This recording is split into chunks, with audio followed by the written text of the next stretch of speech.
হলমার্কের ঋণ কেলেঙ্কারির ঘটনায় সোনালী ব্যাংকের আরও 5 কর্মকর্তাকে জিজ্ঞাসাবাদ করেছে দুর্নীতি দমন কমিশন।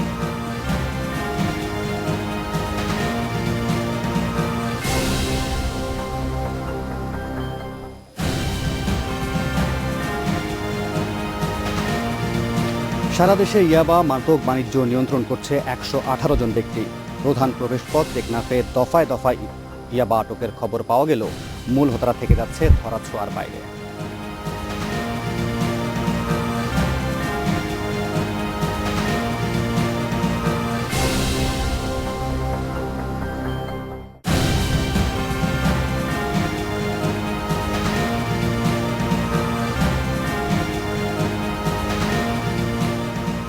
স্বাগত সারাদিনে, আপনাদের সঙ্গে আছে আমি মীরা হাসান।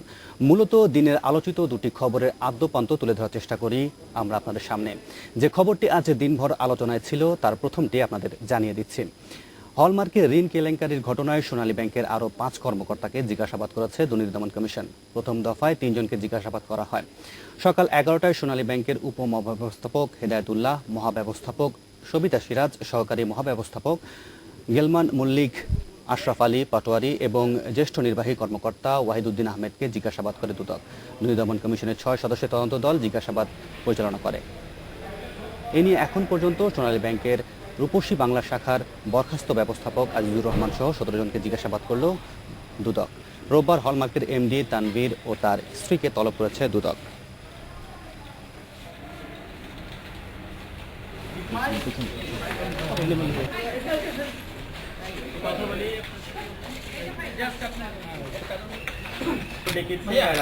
আমাকে দুদক ডেকেছে কিছু ইনফরমেশনের জন্য। সেই ইনফরমেশনগুলো আমি দিয়েছি, কিছু তথ্যের জন্য সেগুলো দিয়েছি। দুদক সেই ইনফরমেশনগুলো নিয়েছে, ব্যাস এইটুকু। কি ইনফরমেশন জানতে? আর সেই আমাদের কোড অফ কন্ট্রাক্টে সোনালী ব্যাংকে আছে যে একমাত্র এমডি ছাড়া অন্য কেউ কোনো তথ্য মিডিয়ার সামনে বলতে পারবে না। যেই তথ্য আমি দিয়েছি, আপনাদের যদি কিছু জানার থাকে প্লিজ দুদককে জেনে নেবেন, কিংবা আমার হেড অফিসে আমার ম্যানেজমেন্ট।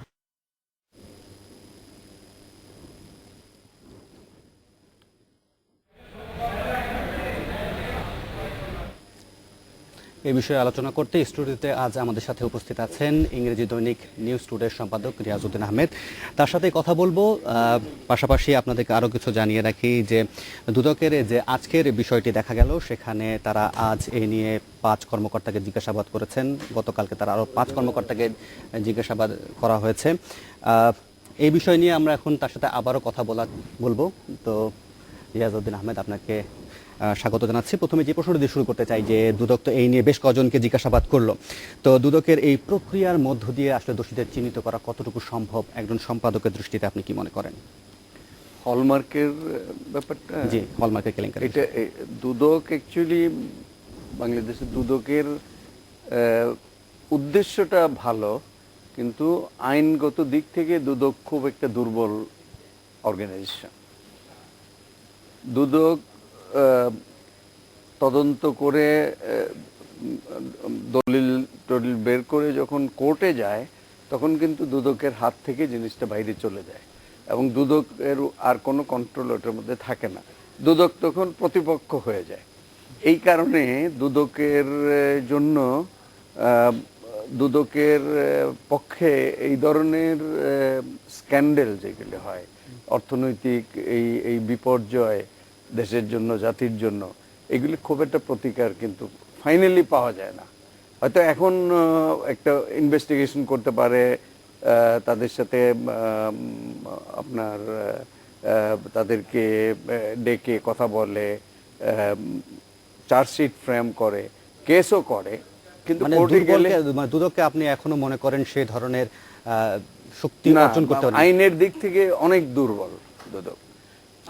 দুদকের দুর্বলতা যখন প্রসঙ্গ এসে গেল, তখন আরেকটা বিষয় জানতে চাচ্ছি যে বাংলাদেশ ব্যাংকের আইন অনুযায়ী হচ্ছে বলা হয় যে প্রতি সপ্তাহের বৃহস্পতিবার আগের দিনটা যেটা হচ্ছে হলমার্কের বিষয়, যেটা জানতে চাচ্ছি যে ব্যাংকের আর্থিক লেনদেনের হিসেব কেন্দ্রীয় ব্যাংকের কাছে যায়, বিষয়টা হচ্ছে তত্ত্বাবধানের জন্য। এখন যে এত বড় একটা টাকার লেনদেন হয়ে গেল, সেই ধরনের প্রতিবেদন কি বাংলাদেশ ব্যাংকের কাছে যায়নি, বা যেয়ে থাকলেও কি বাংলাদেশ কি তার গাফিলতির বিষয়টা সেটা কি বাংলাদেশ ব্যাংক এড়াতে পারবে? আপনি কি মনে করেন বাংলাদেশ ব্যাংকের বিষয়টা? আমরা তো না, যতটুকু জেনেছি যে ফাইনালি বাংলাদেশ ব্যাংকের বিষয়টা হচ্ছে যে আমরা তো যেটুকু দেখেছি যে বাংলাদেশ ব্যাংকের আইনের যে কথাগুলো বলা হচ্ছে যে 2010 সালেও আমরা শুনেছি যে বাংলাদেশ ব্যাংক বিষয়টা এনেছিল নজরে, কিন্তু সেই নজরটুকু কিভাবে না, হলমার্কের ব্যাপারটা যেটা হচ্ছে, এটাতে ধূম্রজাল সৃষ্টি করে কোনো লাভ নাই। এটা দায় দায়িত্ব সবাইকে নিতে হবে। সবার মধ্যে যেটা বাংলাদেশ ব্যাংকের কথা বলছেন, বাংলাদেশ ব্যাংক তো guardians of all the banks. তো বাংলাদেশ ব্যাংক নিশ্চয়ই মনিটর, সেন্ট্রাল ব্যাংক হিসাবে বাংলাদেশ ব্যাংক মনিটর করছে কোন ব্যাংকে কি হচ্ছে। একটা ব্যাংক থেকে, একটা ব্রাঞ্চ থেকে 3,500 কোটি টাকা উধাও হয়ে গেল, কেউ খবর রাখে না। সোনালী ব্যাংকের বোর্ড জানে না, সোনালী ব্যাংকের ম্যানেজমেন্ট জানে না, বাংলাদেশ ব্যাংক জানে না। এটা বললে তো কেউ বিশ্বাস করবে না। এটার মধ্যে আমার ধারণা যে একটা সংঘবদ্ধ একটা চক্র এটা কাজ করেছে। এর মধ্যে এই সমস্ত অর্গানাইজেশনের লোক কেউ না কেউ জড়িত ছিল, এবং এটা এখন খুঁজে বের করা দরকার। এবং এই স্ক্যান্ডালটা এত বড়, এটাকে যদি সুরাহা করা না হয়, তাহলে আমাদের ফিনান্সিয়াল ইনস্টিটিউশনগুলি দারুণভাবে আস্থার সংকটের মধ্যে পড়বে। আরেকটা প্রশ্ন আছে যে টাকাটা যে গেল এটা তো এখন খুঁজে বের করার দায়িত্ব বাংলাদেশ ব্যাংকেরই। না, এটা তো এখন ক্রিমিনাল অফেন্স হয়ে গেল। বাংলাদেশ ব্যাংক যেমন আছে, আবার মানে রাষ্ট্রযন্ত্রের যে যারা পুলিশ বা ক্রিমিনাল ইনভেস্টিগেশন যারা, তাদেরকে এটা বের করতে হবে, এই টাকা কোথায় গেছে, কার কাছে আছে। এটা শুধু বাংলাদেশ ব্যাংকের দায়িত্ব না, এটা কিন্তু প্রশাসনেরও দায়িত্ব, পুলিশ প্রশাসন বিশেষ করে তাদের দায়িত্ব। রাষ্ট্রযন্ত্র যখন কথা এসে গেল তখন আজকে একটা উল্লেখ করতে চাই, সেটা হচ্ছে মানবাধিকার কমিশনের চেয়ারম্যান, তিনি রংপুরে গিয়েছেন, সেখানে তিনি এই প্রসঙ্গটি টেনেছেন। তিনি বলছেন যে রাষ্ট্রের একটা দায় দায়িত্বের কথা বলছেন, যে তিনি বলছেন যেটা নিয়ে তিনি কোর্টে যাবেন। সেই বিষয়টা কি বলবেন? যে তিনিও মানবাধিকার কমিশনের চেয়ারম্যান, কিন্তু স্পষ্টতই বললেন যে রাষ্ট্রের ব্যর্থতার কথা উল্লেখ করলেন। কি, কোন ব্যাপারে ব্যর্থতা? এই হলমার্কের প্রসঙ্গটাতে, যে আর্থিক কেলেঙ্কারি বিষয়টা, সেটা হচ্ছে এত মানুষের টাকা উধাও করে দেয়া হলো। হ্যাঁ, নিশ্চয়ই এটা ঠিকই বলেছেন উনি শুধু এটা বলেন নাই, রাষ্ট্রযন্ত্রের অনেকগুলি ব্যর্থতা আছে। যেমন লিমনের ব্যাপারে, লিমনের প্রসঙ্গ নিয়েও মানবাধিকার কমিশনের চেয়ারম্যান তো বলেছেন যে তিনি পক্ষ হয়ে কেস করবেন। তো এই যে ব্যাংকের থেকে টাকা উদয় হয়ে গেল, ব্যাংকের টাকা মানে কি? ব্যাংকের টাকা হলো জনগণের টাকা। Bank deals with other people's money. তো সেই টাকা যদি উধাও হয়ে যায়, এই টাকাটা এখন যদি সরকারকে দিতে হয়, সরকার তো দিবে সেই ট্যাক্স পেয়ারের টাকার থেকে। কাজেই এটাকে খুঁজে বের করতে হবে, এবং এটা রাষ্ট্রযন্ত্রের ব্যর্থতা। এই যে এইটুক পর্যন্ত যা হয়েছে, এটাও রাষ্ট্রযন্ত্রের ব্যর্থতা। এবং এর মধ্যে যারা যারা জড়িত আছে তাদেরকে বের করার জন্য এই মুহূর্তে রাষ্ট্রের দায়িত্ব হলো বাংলাদেশ ব্যাংক, সোনালী ব্যাংক এবং পুলিশ প্রশাসন, ক্রিমিনাল ইনভেস্টিগেশন, সবগুলি ঐক্যবদ্ধভাবে, সমন্বিতভাবে এই ক্রিমিনালদেরকে খুঁজে বের করতে হবে, এবং এই টাকা কোথায় গেল, এই টাকা বের করে আনতে হবে। রাষ্ট্রযন্ত্রের কথা যখন এসেই গেল, তখন বলে রাখি সরকার তো নিশ্চয়ই রাষ্ট্র পরিচালনা করে, কিন্তু বলা হচ্ছে যে রাজনৈতিক বিবেচনায় যে পরিচালক নিয়োগের বিষয়টি তো সামনে চলে এসেছে। এর পেছনে রাজনৈতিক প্রভাবের অভিযোগ আছে। আপনার বিষয়টি নিয়ে পর্যবেক্ষণ কি? আমরা পত্রপত্রিকায় দেখেছি বেশ কয়েকজন উপদেষ্টারও নাম এসে গেছে। না, এই বোর্ডের কথা আপনি বললেন, যে এটা বোর্ড কেন? বাংলাদেশে আনফরচুনেটলি সরকার সমস্ত প্রতিষ্ঠানগুলিকে রাজনীতিকরণ করে। শুধু এই সরকার না, এটা ধারাবাহিকভাবে সব সরকার। এই যে রাষ্ট্রায়ত্ত ব্যাংক, 4টে ব্যাংক আছে, এই ব্যাংকের যে পরিচালনা পরিষদ করা হয়, চেয়ারম্যান করা হয়, তারা হলো সরকারের একেবারে দলীয় লোক, দলবাজ। এই দলবাজদেরকে দিয়ে হাজার হাজার কোটি টাকা তাদেরকে ম্যানেজ করতে দেওয়া হয়। তো তারা এই ব্যাংকগুলি লাভ করতে পারে না। এই ব্যাংকগুলি ভালোভাবে চলে না কেন? এই ব্যাংকগুলির উপর থেকে মানুষের আস্থা কেন নষ্ট হয়ে যাচ্ছে? এই রাজনীতিকরণের ফলে। না হলে এই যে সোনালী ব্যাংকের বোর্ড অফ ডাইরেক্টরস, তারা কি এই জিনিসটা জানতো না যে এরকম একটা ঘটনা ঘটে যাচ্ছে? একজন অফিসার অনেক আগে উনি ডিজিএম হয়ে গেছে, উনি তো ব্রাঞ্চে থাকার কথা না, উনি অন্য জায়গায় চলে যাবে। 3 বছর উনি এখানে থেকে গেলেন, এবং তাকে পুরস্কৃত করা হয়েছে। তো এইগুলি তো মানে সোনালী ব্যাংকের যেমন ব্যর্থতা, বাংলাদেশ ব্যাংকের ব্যর্থতা, এবং এখন এসে যাবে প্রশাসন এটার মধ্যে কিভাবে সবাইকে খুঁজে বের করবে এবং প্রকৃত দোষীকে পানিশমেন্ট দেবে। আচ্ছা, এখন বাংলাদেশ ব্যাংক এবং অর্থমন্ত্রীর মধ্যে যে একটা কিছুদিন আগে ঘটনা ঘটে গেল, বিষয়টা হচ্ছে কথা চালাচালির বিষয়টা আছে, এটা পুনর্গঠনের বিষয়ে তো বা কেন্দ্রীয় ব্যাংক অর্থমন্ত্রীকে বলেছিলেন, এবং আমরা দেখেছিলাম যে বাংলাদেশ ব্যাংকের যে ইয়াটা রয়েছে, আইনটা রয়েছে, সেখানে কিন্তু বলাই হয়েছে যে ব্যাংক কোম্পানি আইন 1991, সেখানে তো পরিচালনা পর্ষদ বাতিলের ক্ষমতা বাংলাদেশ ব্যাংকের আছেই। তারপরও অর্থমন্ত্রী সে সময় বিষয়টা এটি কি উৎসাহিত করবে নাকি এই ধরনের ঘটনাগুলোতে? করবে। এটা খুবই খারাপ কাজ করেছে অর্থমন্ত্রী। অর্থমন্ত্রী জিনিসটাকে অন্যভাবে যদি আইনের ফাঁকফোকর থেকেও থাকে, পাবলিক পজিশন না নিয়ে, আমি মনে করি বাংলাদেশ ব্যাংকের গভর্নর যে পজিশনটা নিয়েছে এই ব্যাপারে, এটা তাদের খুব কারেক্ট সিদ্ধান্ত নিয়েছে এবং তারা সবার সমর্থন এটাতে পাবে। অর্থমন্ত্রীর সমর্থন কেন পাইল না, এই জিনিসটা আমার কাছে খুব মানে রহস্যজনক মনে হয়েছে। এবং আমি অনেক জায়গায় আলোচনা শুনেছি যে আমাদের অর্থমন্ত্রীর একটা সামাজিক মর্যাদা আছে, একটা ব্যক্তিগত একটা রেপুটেশন আছে, তার সাথে এই সিদ্ধান্তটা, ওনার এই মন্তব্যটা যায় না। এবং এইটা নিয়ে খুব মুখরোচক আলোচনা হচ্ছে, যেটা অর্থমন্ত্রীর জন্য মোটেই সুখকর নয়। না, অর্থমন্ত্রী হয়তো এটাও বলতে পারেন যে যেহেতু তাদেরকে দেয় আছে, তাকে বলার দরকার কি বাংলাদেশ ব্যাংকের পরিচালনা, কেন্দ্রীয় ব্যাংক তো পারেই যে এটাকে না, উনি যেটা বলছেন যে তাদের কোনো এখতিয়ারই নেই, এটা বলেছে। আপনি তো দেখেছেন যে বোর্ডই বাতিল করে দিতে পারে, সেটা তো তার আইনেই আছে এটা। তার মানে অর্থমন্ত্রী কথা প্রসঙ্গ টেনে বলতে পারি যে বাংলাদেশ ব্যাংকের ক্ষমতায়নে সরকারকে আসলেই আন্তরিক আপনার মনে হচ্ছে না? না, কোনোদিনই ছিল না। কারণ আমাদের দেশের যে সেন্ট্রাল ব্যাংক, আমাদের সেন্ট্রাল ব্যাংক কিন্তু রিজার্ভ ব্যাংক অফ আমেরিকার মতো চলে না, যে রিজার্ভ ব্যাংক অফ আমেরিকা সরকার নিজে পলিসি ঠিক করে, তারা মানে ইন্টারেস্ট রেট বাড়াবে না কমাবে, তারা কাকে লোন কিভাবে দিবে, মনিটারি পলিসি কি হবে, এগুলি কিন্তু তারা ইন্ডিপেন্ডেন্টলি করে। বাংলাদেশে এগুলি কোনো অবস্থায় সেন্ট্রাল ব্যাংকে এই ইন্ডিপেন্ডেন্স দেওয়া হয় না, তাদেরকে অর্থ মন্ত্রণালয়ের অধীনে কাজ করতে হয়। এটা মোটেই এটা কাম্য নয়। সবশেষ যেটা জানতে চাচ্ছি যে এখন তাহলে ব্যাংকিং খাতে স্বচ্ছতা জবাবদিহিতা নিশ্চিত করতে সরকার কি করতে পারে, একজন সম্পাদকের দৃষ্টিতে আপনি কি? এক নম্বর হলো যে সেন্ট্রাল ব্যাংককে সম্পূর্ণ স্বাধীন করতে হবে, সম্পূর্ণ স্বাধীনতা দিতে হবে। তারা যাতে নিজস্ব অর্থ মন্ত্রণালয়ের একটি ডিপার্টমেন্ট হিসেবে কাজ না করে, অর্থ মন্ত্রণালয়ের কোনো ডিকটেশন না নিয়ে সেন্ট্রাল ব্যাংক ইন্ডিপেন্ডেন্টলি কাজ করতে হবে, এক নম্বর। দুই নম্বর হলো যে রাষ্ট্রায়ত্ত ব্যাংক যেগুলি, ওভারঅল ব্যাংকিং খাতে স্বচ্ছতার জন্য সেন্ট্রাল ব্যাংক যখন ইন্ডিপেন্ডেন্ট দায়িত্ব পাবে, তখন তাদের নজরদারি বাড়াইতে হবে, মনিটরিং বাড়াইতে হবে। এবং প্রতিটি ক্ষেত্রে যেগুলি এখন অনেক হচ্ছে, যেমন ধরেন এখন কম্পিউটারাইজড হওয়ার ফলে সব কিছু পাওয়া যাচ্ছে, সেই জিনিসটাকে আরও স্বচ্ছ করতে হবে। আর পার্টিকুলারলি রাষ্ট্রায়ত্ত ব্যাংকগুলি, তাদেরকে কমার্শিয়ালি ফাংশন করতে দিতে হবে, সরকারি ডিপার্টমেন্ট হিসাবে না। জনাব রিয়াজউদ্দিন আহমেদ, আপনি আমাদের সাথে থাকুন, কারণ হচ্ছে দর্শকদেরকে আরও একটি সংবাদ জানিয়ে দেব, যেটি দিনের একটি উল্লেখযোগ্য সংবাদ ছিল ইন্ডিপেন্ডেন্টের জন্য। যাচ্ছে আমাদের আরেকটি প্রতিবেদনে। সারা দেশে ইয়াবা নামক মাদক বাণিজ্য নিয়ন্ত্রণ করছে 18 জন ব্যক্তি। গত এক যুগে ইয়াবার ব্যবসা বিস্তৃতি বেড়েছে ইয়াবা আসক্ত মানুষের সংখ্যাও। ইয়াবার প্রধান প্রবেশপথ টেকনাফে দফায় দফায় এ মাদক আটকের খবর পাওয়া গেলেও মূল হোতারা থেকে যাচ্ছে ধরাছোঁয়ার বাইরে।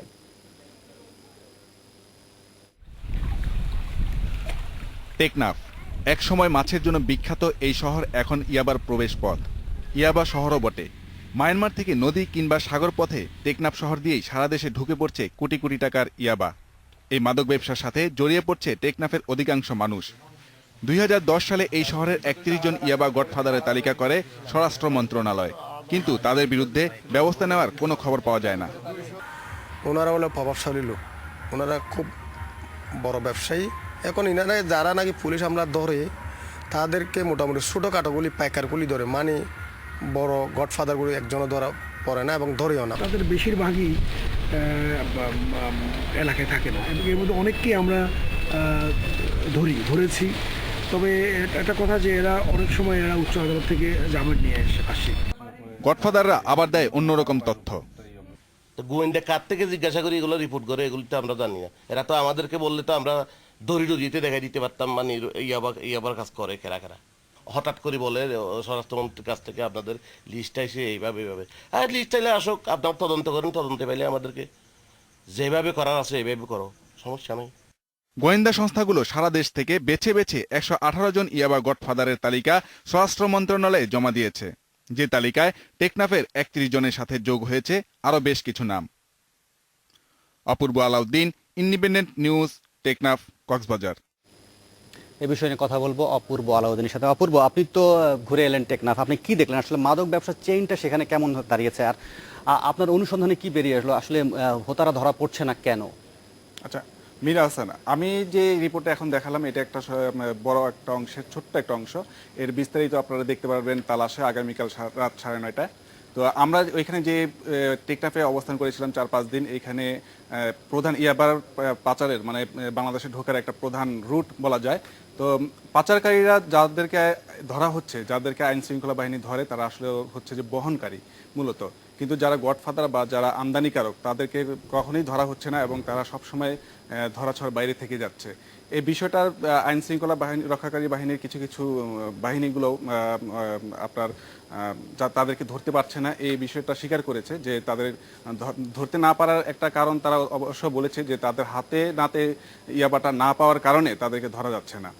আর যাদের কাছে পাচ্ছে তাদেরকে হয়তো এই আপনার মাদক দ্রব্য আইনের আওতায় এনে তাদেরকে দিচ্ছে, কিন্তু তারা খুব বেশি দিন জেলে যে থাকছে তাও না, তারা আপনার খুব সহজে জামিনে বেরিয়ে চলে আসছে এবং একই কাজে বারবার তারা জড়িয়ে পড়ছে। অপূর্ব, আপনি সাথে থাকুন, আমি রিয়াজুল আহমেদের কাছে জানতে চাচ্ছি যে সে বলছে যে তারা জেলে যাচ্ছে, আবার বেরিয়ে আসছে, আবারও সে ব্যবসায় জড়িত হয়ে যাচ্ছে, তাহলে ঘুরে ফিরে তো সেই বিষয়টা একই থাকলো, ধরছে, ছাড়ছে, আবার কাজ করছে।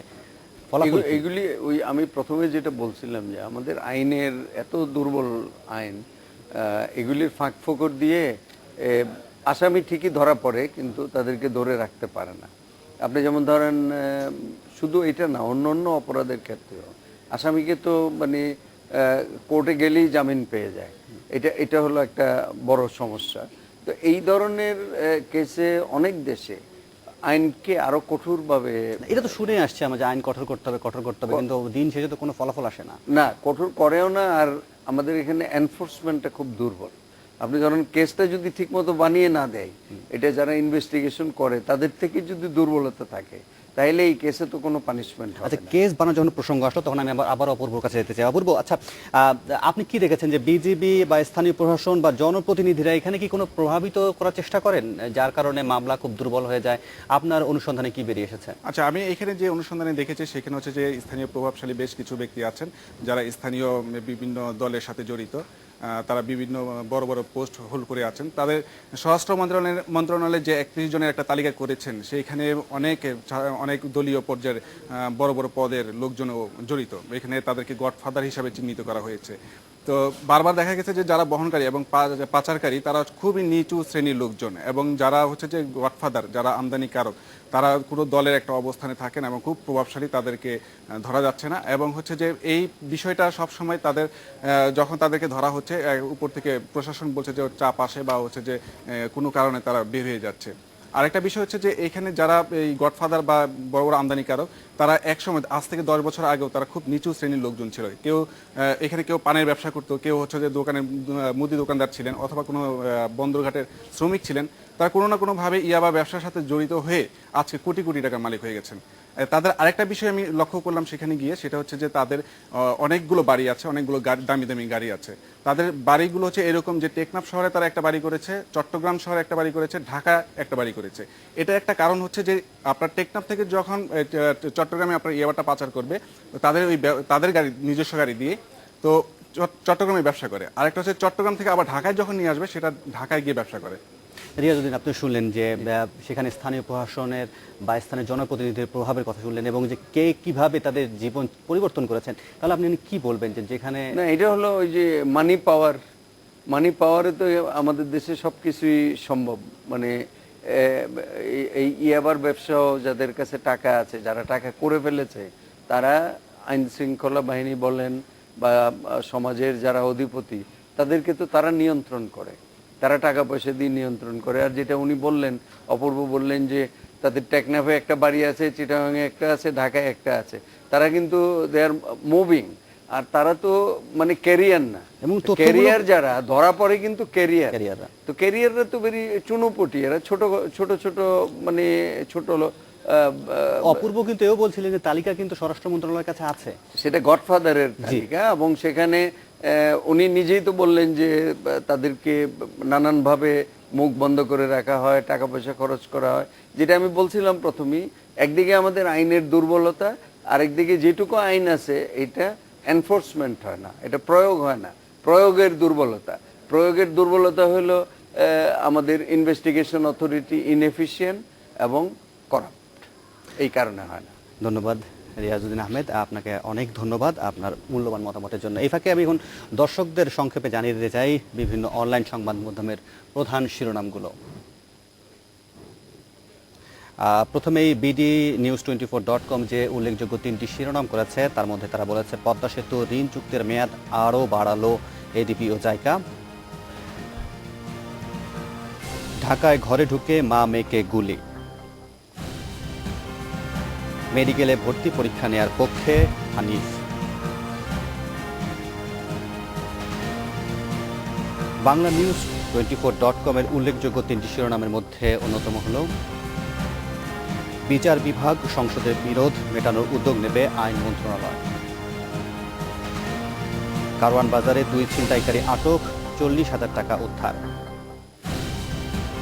রাজধানীর নাখালপাড়ায় ট্রেনের ধাক্কায় অজ্ঞাত শিশুর মৃত্যু।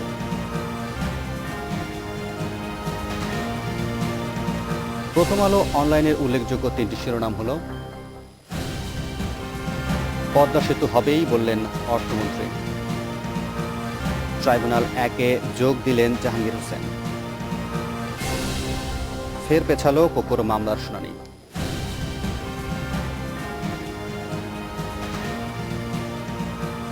এই ছিল আজকের সারাদিনে। দেখা হবে আবারও আগামী অনুষ্ঠানে একই সময়। সে পর্যন্ত সবাই ভালো থাকুন, সুস্থ থাকুন।